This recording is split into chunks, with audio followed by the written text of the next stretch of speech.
Hi there, and welcome back to Know Thyself. Um, on the last video, I went over how important language was, and we talked about hallucinations. The hallucinations we talked about were controlled and uncontrolled, and we gave a little example of how our minds are encased in the skull, and it's dark in there, and we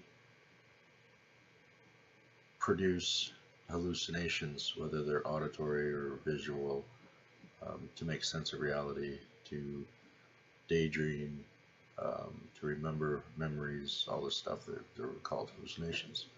But we also said how language was important.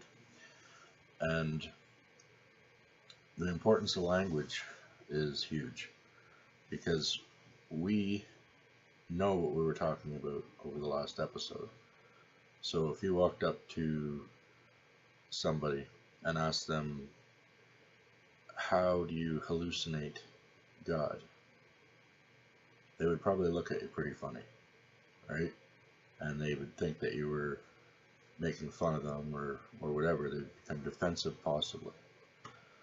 So for this part, I'm going to change the language back to image, um, sights, perception, how do you picture, how do you experience, how do you feel, those kind of words instead of hallucinations, just so we don't get lost in the um, language. In the last video, I also mentioned how there was a pattern of our eyes, our eye movements, moving to certain angles upwards and inwards a little bit in order to picture things, to um, picture or relive or re-experience memories, sight, sounds, touches, all those things. And um, how those eye movements can help with people that are seeing scary images as they fall asleep. So what I wanted to bring up just really quickly in this video is I mentioned before how emotion can play a part. So the people that have sleep paralysis and they feel like they're awake and they can't move their bodies, we know now that it's the chemical in your body that's keeping you still, right? Um, if they're in a fearful state, they might. That's when they're more likely to see the scarier type of images. So that's why I say emotion can play into what you're creating in that dreamscape. It's kind of like when before you go to bed, if you are concentrating on a bunch of negative stuff that's happening at work or this or that, then that might show up in your dreams as you know, you might be chased or something. It might reflect in your dreams. And if you think of more positive things, then you'll have, you know, more positive dreams. So it's always a good idea to, before you go to sleep, before you start to go to sleep, um, start thinking, even if you're having a really bad day or a bad week or whatever, just think about uh, things that you'd like to do or whatever, just so you do have a higher quality dream.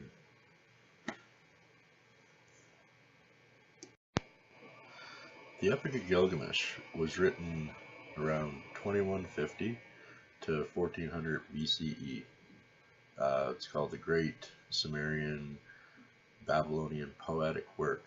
It predates Homer by 1500 years and is considered the oldest piece of epic world literature. Now, in Book 4, Tablet 4 of the Epic of Gilgamesh, they talk about two humans, two people that I don't know, thought they were gods or whatever too, but anyway, two humans went up to these mountains and they went there for the purpose of dreaming. So that's why I say esoteric wisdom Um, it's something that we kind of lost over the years because, like in ancient days, people would go up and prepare to have these certain dreams that would make decisions or help influence them of doing what they were going to be doing. So these two characters went up and had a series of 5 different dreams in these poems. And in one of the translations, he talks about waking up being disturbed.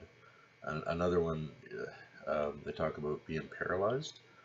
So, like, no gods walked by, so why was I paralyzed or disturbed or that type of thing. So, they also go into a description of the vision that they had in those dreams, and then they interpreted them to mean different things later on. But they thought they were gifts from the gods, and they thought that they could communicate to the gods in that way.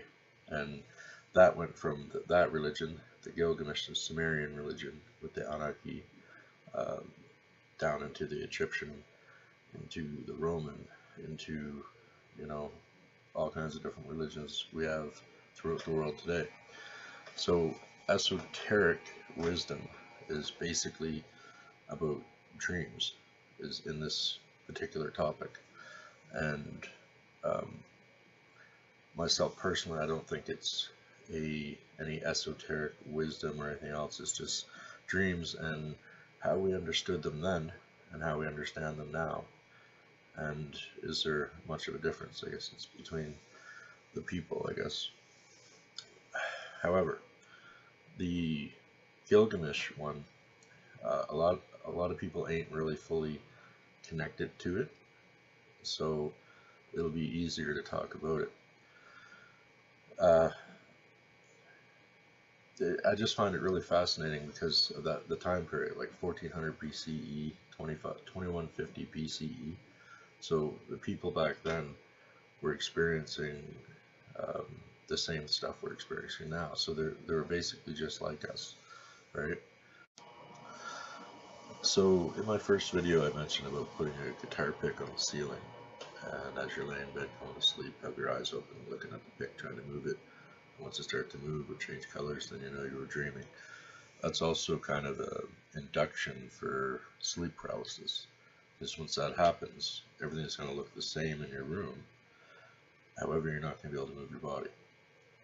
So that is like a stage that you could go and try to sit up outside of your body to astral travel. Now, like I said, emotion does play a part. So if you have fear, like a fearful mind state, then you may see fearful images, right? If you're going in out of curiosity, you might not see anything except the pick and blah blah blah.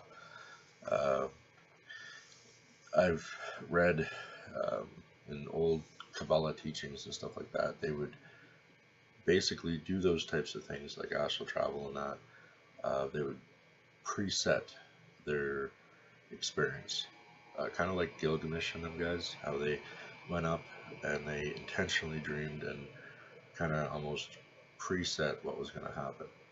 And like I told you before, if you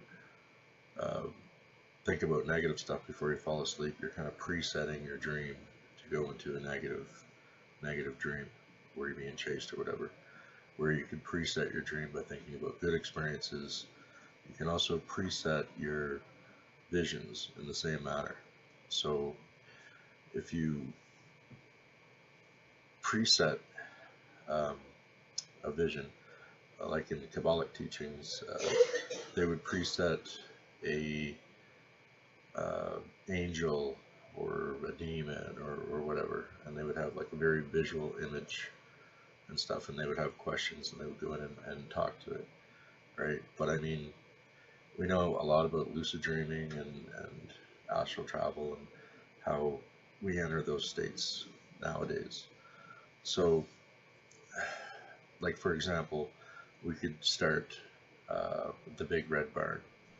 So I could give you a description of this Big Red Barn, and you'll learn inner wisdom from this Big Red Barn.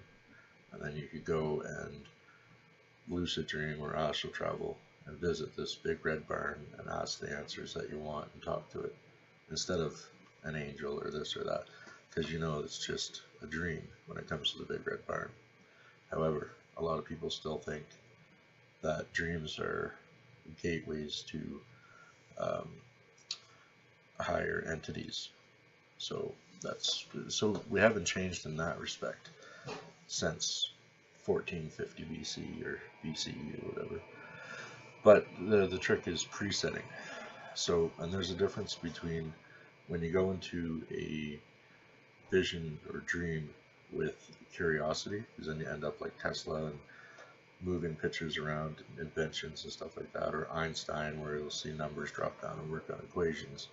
When you throw emotion in there and you preset with a theme behind it, then you have your angels and your gods and um, and many other things, aliens, whatever.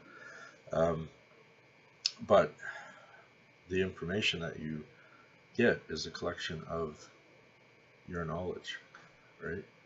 And it's your mind's kind of sorting it out, which I'll get into much later on. But that's controversial. When we talk about Gilgamesh, we can see how they preset their dream and took information out of it, and we're not really connected to it.